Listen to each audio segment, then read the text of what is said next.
Natalie Holzer akui terima lamaran Ladislao Gegara bisa gila bareng. Natalie Holzer menerima lamaran Ladislao Camara Gegara bisa menggila bersama.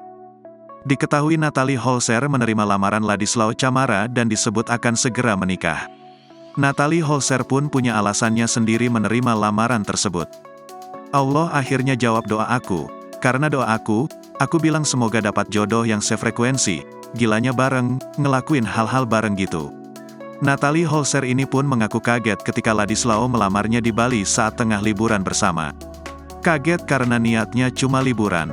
Senang saja, ucap dia. Janda anak satu ini merasa Tuhan menjawab doa-doanya untuk bisa mendapatkan pria yang sefrekuensi dengannya. Selain itu, Natalie menilai Ladislao Camara sangat melindungi putra sulungnya dari Sule, Atzam. Hal itulah yang membuat Natalie Holzer menerima lamaran dari kekasihnya meski baru dekat hitungan bulan. Mantan istri Sule ini pun merasa sangat yakin dengan Ladislao Camara dan siap untuk melaju ke jenjang serius.